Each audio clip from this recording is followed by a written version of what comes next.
first attended Lancaster Bible College 2 years ago, there were a few things that I knew that I wanted because I had amazing professors. I had a goal. I said, you know what? I want the mind of Dr. Mark Farnham. I want the heart of Dr. Ayers, and I would like to have the preaching of Dr. Finkbeiner, and I also want the passion of Dr. Tony Shutter. None of those names really mean anything to you, but they mean a lot to me. And I said, that's what I want. That's the goal I want to accomplish. But these amazing men are pouring into my life. But as you know, when God calls you to do anything, and when you have a goal that is a godly goal, because you want to serve the kingdom to the best of your ability, the first thing that happens is that the enemy reminds you of all your failures. All of them. You can't do this because of what you did in the past. What about this weakness of yours? You're never going to be able to overcome this. And it's just one thing after another. And it doesn't just have to be about doing something that God's called you to. I mean, it's just the normal things in life, like your job. You're starting a new job and you feel like, I can't do this. I'm not qualified. And the enemy keeps telling you why you can't. But I'm here to tell you it doesn't matter if you're not, because God is. It's an amazing thing. I just got married. There was a lot of things that I felt like I can't do this. I don't know what it means to be a husband. I mean, we've read all the books. We've prayed as much as we could. We've talked to people who are wiser than us, but I still don't feel like I can do this, either because of things in my past or because of my own shortcomings. But God is faithful. He really is. And I thought, maybe I'm the only person who deals with that struggle. But I'm probably not. I think there's some people here, you're probably walking into a new season where you feel like you can't do something, or you feel like you're just not enough because of your past failures or because of the weaknesses that you're experiencing right now. So I thought to myself, what would be the best thing to give you? And the best thing I thought to give you was for me not to preach at all. There's been a misunderstanding. I'm not preaching today. Rather, I want you guys to hear from somebody who's been an inspiration to me. This person had to walk through so many things and to overcome his own failures. But yet God used him. So I like to call his testimony Rocky's rocky relationship with Jesus.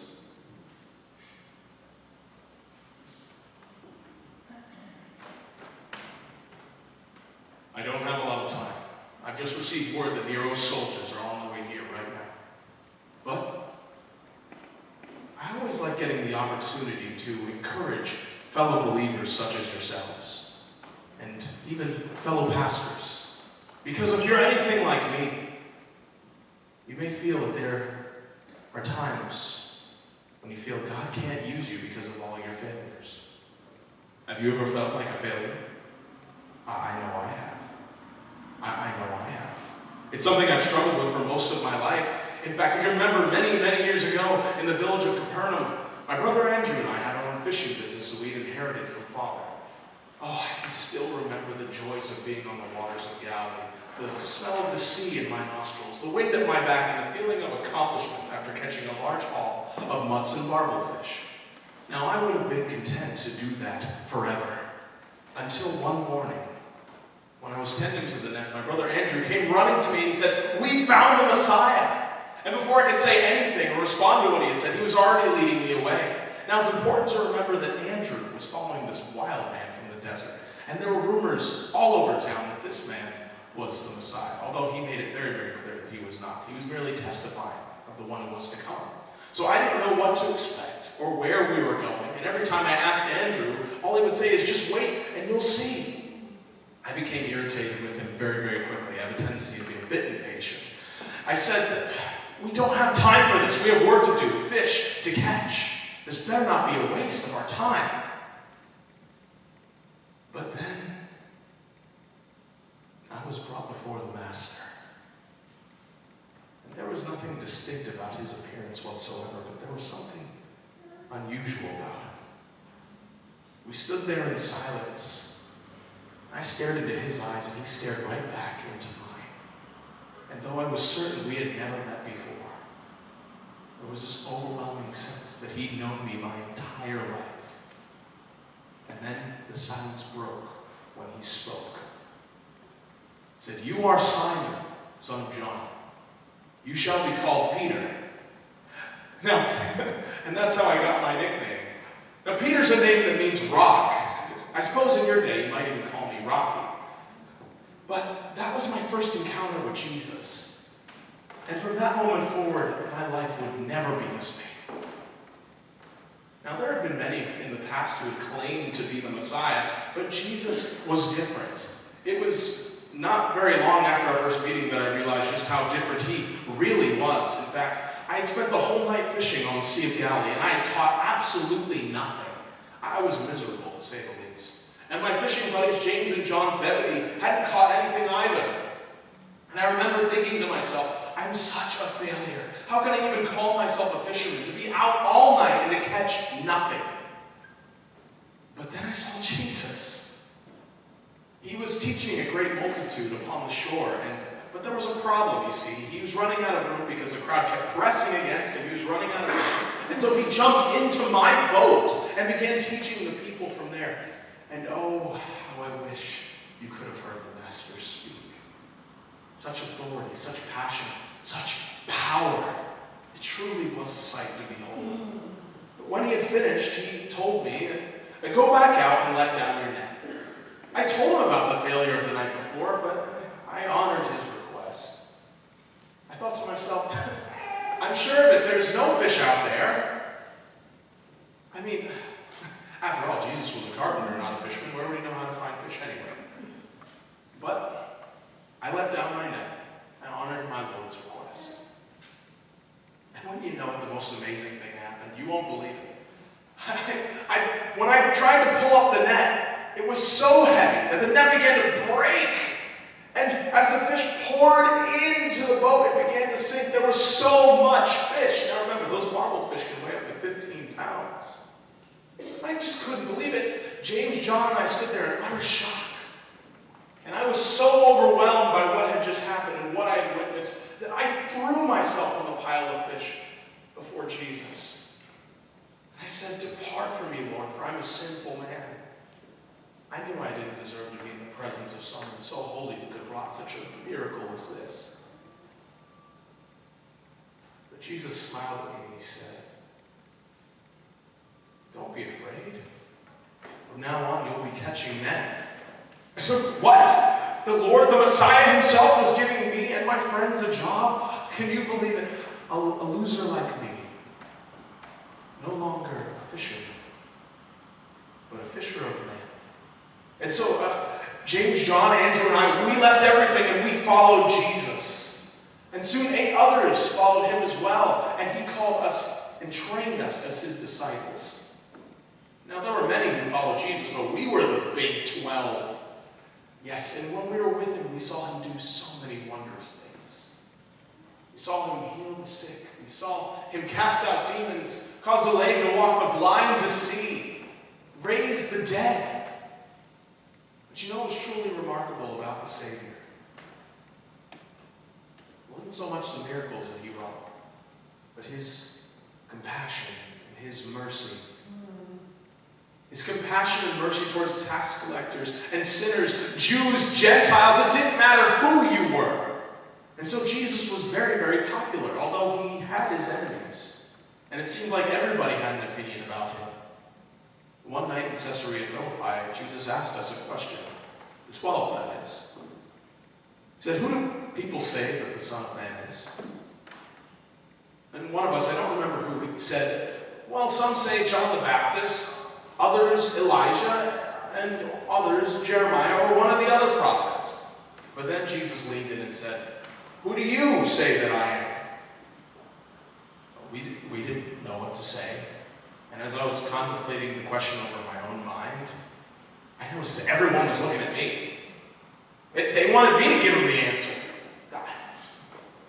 So I opened my mouth and I swear it just came to me. Just came to me. Just like that.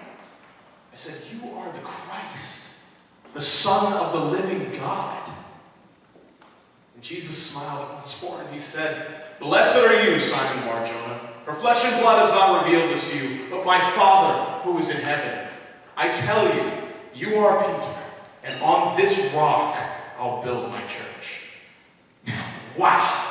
Was I on fire or what? My head was in the clouds. All the others started treating me more like the spokesman than they already had before. I mean, my mouth has always had the tendency to get me into trouble. I tend to speak before I think. But this time I really got it right. I was the rock, and I liked it. But that feeling didn't last very long. You see, very soon after that, Jesus began to explain to us that we were going to Jerusalem. The chief priests and the scribes are going to kill him.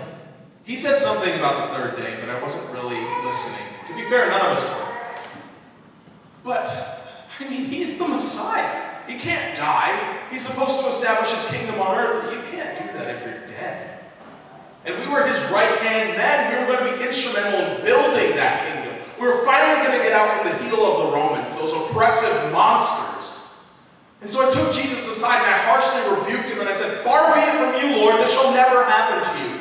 And then Jesus turned right back to me and he said, "Get behind me, Satan. You're a hindrance to me.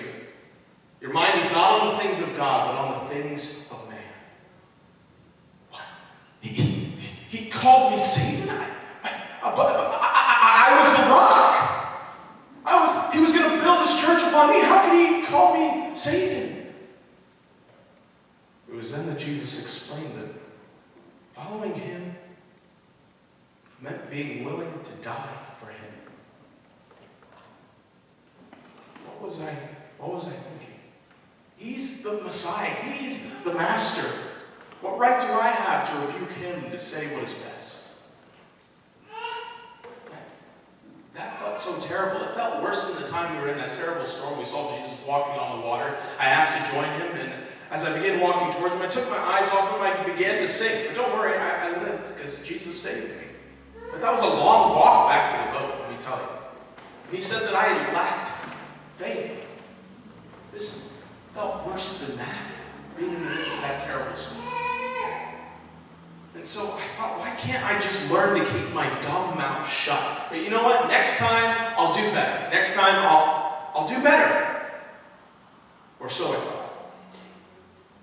Like the time that Jesus took James, John, and I onto a high mountain and he began shining like the sun. And all of a sudden Moses and Elijah appeared out of nowhere. They're kind of a big deal. And did I mention they'd been dead for years? And so I thought, wow, what an incredible sight and an opportunity for me to make up for my blunders, for rebuking the Lord, for having lack of faith. I thought, yes, this is the opportunity. And so I said, "Lord, it is good for us to be here. And if you wish it, I'll make a tent, one for you, one for Moses, and one for Elijah." But then this booming voice came from heaven, and James, John, and I fell onto our faces. And the voice said, "This is my beloved Son, in whom I'm well pleased. Listen to him." James, John, and I were shaking in our sandals. You know, looking back, I learned a few things. There's a time to speak. There's a time to listen. And if I was going to listen to anybody, I better listen to Jesus. I better listen to Jesus. But I only wish I had learned to control my mouth for what happened next. It was the worst night of my entire life.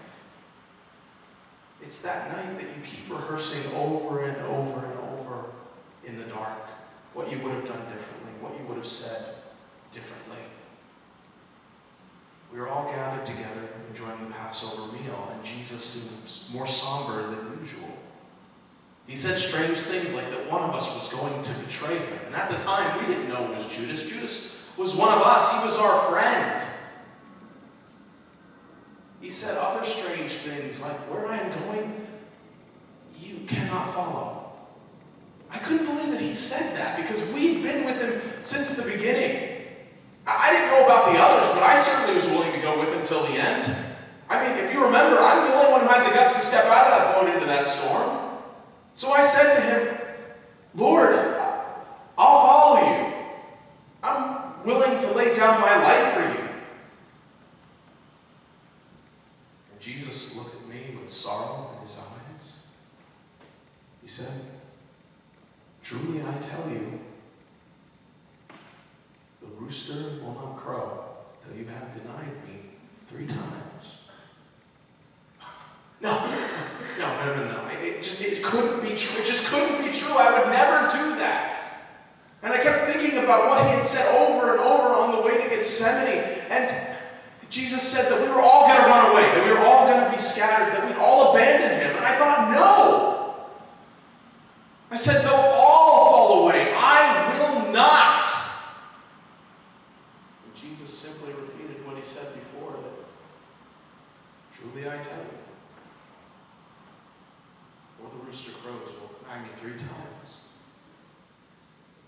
And from that moment on, the evening just turned into a nightmare. Jesus told us to pray. I kept falling asleep. He had to keep waking me up. And then soon Judas showed up with a mob and with a band of soldiers. It was like a small army. I couldn't understand why Jesus did not try to escape. And I thought, if he's not going to defend himself, then I will. And so I pulled out my sword and I ran towards the first person I saw and tried to lop off his head, but he dodged and I only nicked off his ear. And as I fell to the ground and I went in for a second attack, I heard, enough of this. Put your sword back in its place. Those who live by the sword die by the sword. Do you think I cannot appeal to my Father and he would not send 12 legions of angels? But then how would the scriptures be fulfilled? Am I not to drink of the cup that the Father has given me? Jesus said that as he picked up the ear from the ground and healed the man that I had marred. And it was then that I realized just how outnumbered I really was. And so, myself and the others, we ran away just as he said we would. We just started running. And I couldn't believe it. And as I looked behind me, as I was running as fast as I could, I saw them take Jesus away. And the light of the torches was getting dimmer. I said, no.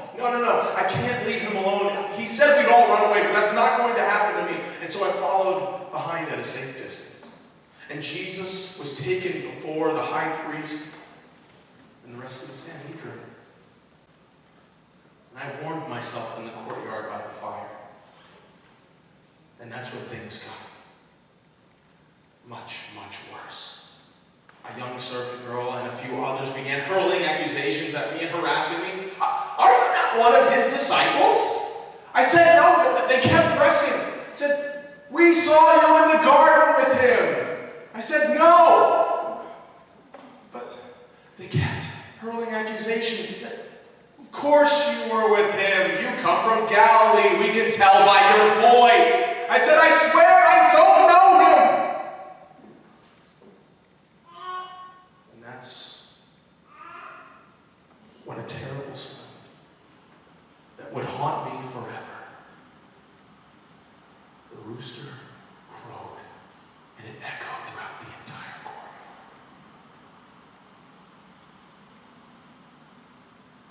So loud to me, it was deafening. Matters worse, at that very moment, as that foul screeched its sound, Jesus' eyes met mine from across the courtyard. You should have seen the way he looked at me. You should have seen the way he looked at me. I'd rather be drowning in the midst of that storm than ever see him look at me like that. I cried that night. I cried harder than I ever had before in my entire life. And I could not be consoled. There was no comfort for me that night. Soon word spread throughout the entire city that Jesus was going to be crucified. I couldn't go see it. I don't know how John did it. And soon we learned that he was dead. We laid him in a tomb that had been graciously offered by Joseph of Arimathea, a kind man from the Jewish council. The grief, the sorrow, the pain that we all experienced in those few days is indescribable.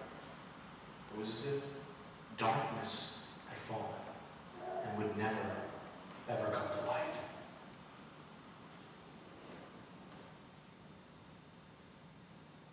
But then Sunday morning happened. Oh, that glorious Sunday morning happened. The women, they showed up out of nowhere and they said, an angel's appeared, the Lord's body, it's gone. And all the others thought they were insane, that they were delusional. But I ran to the tomb and John followed me. And he took off in full sprint and passed me out. It's a bit of a show-off. But he got there and we saw the tomb was empty. The linen sheets that they'd wrapped him in were just an empty shell. He was gone. And John believed a miracle. But I just couldn't. I couldn't believe it. I could not believe it. And as I left the tomb, I walked away. I couldn't believe that a miracle had happened. But then there he was. He appeared to me in all of his glory and all of his splendor. He was alive. He was alive. Back from the dead. I was so happy that I don't remember what I said. I don't remember what happened at all. But soon he appeared to the others, and when we were all together, he appeared in the midst of us. And we were so overcome with both joy and yet at the same time fear. We abandoned him. I denied him. Had he come to judge us, had he come to torment us for failing him so. And then all of our fears were silenced when he said, peace to you. Could it be possible that he would forgive us, that he would forgive even me? Oh, what a wonderful feeling. And to calm us more, he ate with us. It was just like old times. And I thought to myself, but just because he's forgiven me doesn't mean he still wants to use me. I mean, how could I still be the rock when I denied the cornerstone? It couldn't be possible. And so I and the others, we went to Galilee just as Jesus instructed, and he told us to wait for him there. And we waited, and we waited, and we waited, and we waited, but he just didn't show up. And I thought to myself, what's the point of this? So I got up from my seat and I said, I'm going fishing.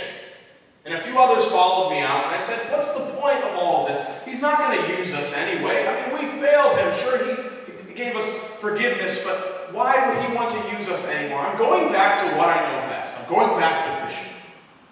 And so we toiled all night. We caught nothing. We caught absolutely nothing, and I was just at my wit's end. I couldn't believe it. I said, I can't even go back to fishing. Everything I do turns to dust. One failure after another. What am I going to do? Where am I going to go? The sun was rising. We saw this man on the shore. He said, children, do you have any fish? We all looked at each other, just defeated, and begrudgingly said, no. And then the man said, why don't you let down your net on the right side of the boat, and there you'll find fish. I thought, who is this guy? Who does he think he is? No one knows these waters better than me. I'm telling you, there's no fish out there. We were out all night. You know, just to prove this guy wrong, I'm going to let down my net, and we'll see what happens. I bet you can guess what happened next. Fish. An enormous amount of fish. I couldn't believe it. And as we were pulling out that net into the boat, John turned to me and said, it's the Lord! It was Jesus. Jesus was a man on the shore. I couldn't believe it. I was so overwhelmed with joy that I jumped out of the boat and began swimming towards shore as fast as I could. He had appeared just as he said he would. Just as he said he would. And when the other disciples finally made it to shore, we saw that Jesus had prepared a fire and some fish and some bread. He had made breakfast for us. And he said, come, bring the fish that you have caught. And so, all by myself, I was so ecstatic, full of joy, that I pulled that net full of fish. No small task. Remember, the barbel fish weigh up to 15 pounds, and there's 153 of them in this net. And I pulled it all over there by myself.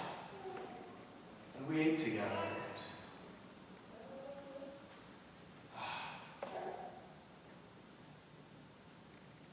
Such sweet fellowship with the Savior, with friends. That was so long ago. And I remember as I was eating my last bite, I noticed that the Master was looking at me. And he said, "Simon, son of John, do you love me more than these?" I wasn't sure how to answer him. I didn't know what exactly he meant by more than these. Did he mean the people, my friends who were with me? Or more than fishing? I don't know. I mean, I was thinking about going back to my old fishing business, but I had missed it so, but what did he mean? I don't know what he meant by that. But one thing I did know is that Jesus was asking me a very, very hard question. You see, love is a very deep concept. I'm not sure many of you here fully understand it. There are many different kinds of love. And what Jesus was asking me was, Peter, do you love me above all else? Are you fully committed to me? That kind of love is called agape love. You may have heard of it. And I knew I couldn't say that I loved him like that. I mean, I denied him not only once, but I denied him 3 times. But I thought to myself, well, maybe I could say that I loved him in a brotherly way. That's phileo love. And so I said, Lord, you know that I love you. And Jesus sat back up and he said, feed my lambs. And then he leaned in once more and he said, Simon, son of John, do you love me? He just repeated what he had said before. I couldn't respond with the love he was asking. So I just said it again. Lord, you know that I love you. He sat back up and he said, tend my sheep. Then he leaned back in once more and he said, Simon, son of John, do you love me? That one hurt. When he asked me that for the 3rd time, I was brought right back to that courtyard. I couldn't even lift my face. And so with my head bowed, I said, Lord, you know all things. You know that I love you. And then he said, feed my sheep. Truly I tell you that when you were younger, you walked wherever you wanted and you dressed yourself. But when you're old, someone else will dress you, your hands will be outstretched, and you'll be taken where you do not want to go. Follow me. I couldn't believe it. He really is giving me another chance to follow him once more, to tend the sheep, to feed the lambs. I was so overcome with joy. He had recommissioned me. A second chance for someone who had failed so terribly as I had. But at the same time, I was also greatly concerned because I knew what he meant by that my hands would be stretched out and that I'd be led where I didn't want to go. I knew he was saying that that's how I was going to die. And I thought to myself, are we all going to have to die? Are we all going to have to die for Christ's sake? And so I looked over and I saw John and I pointed to him and I said, Lord, what about him?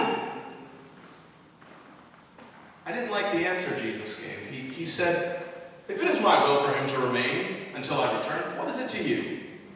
You follow me. I didn't like that. It also sparked a rumor that John was going to live until Jesus returned. And you guys can tell me whether or not that rumor was true. Is he still alive? No. Okay. Good. But I think what Jesus was saying was, Peter, if you want to follow me, you have to be willing to lay down your life. And don't compare yourself yourself to others to rationalize your level of devotion.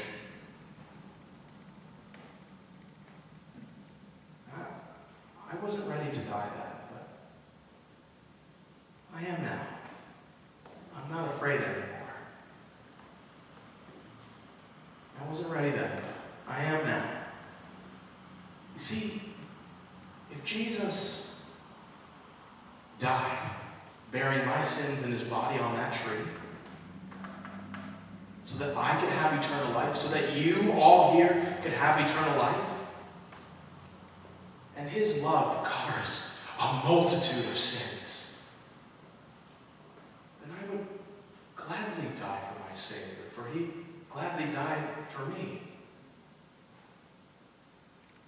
Well, I hear them coming. The soldiers are coming to take me away to my death.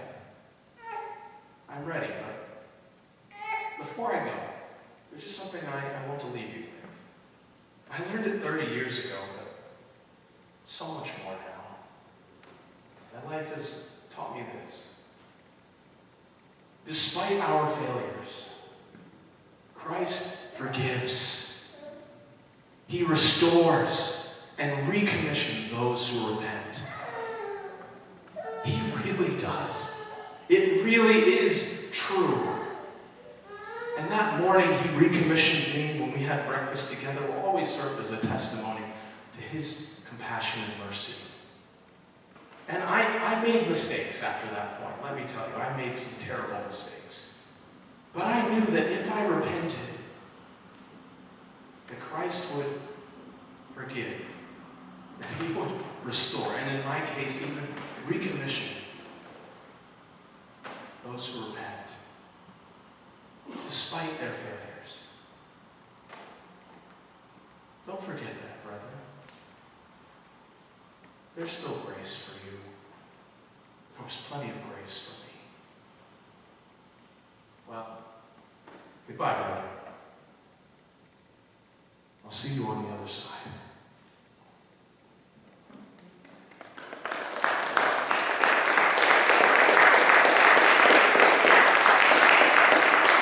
Hope you guys enjoyed listening to my friend Peter. Oh, I must have just missed him. But I hope you guys understand that Peter's story, not only is it true, but I'm probably thinking that many of you kind of have a similar story. Many of you probably had so many things in your life that you feel like you're not up to the task. You may be entering into a new job. You may be entering into a new marriage. You may be entering into parenthood, and you think, I don't know if I can do this because of the sins of my past, because of the failures of my past. But I want you to know that Christ is above all that. He'll bring you out of the mire. He'll forgive you. He'll restore you, and he'll recommission you for his work. Amen. Because he who began a good work in you will finish it.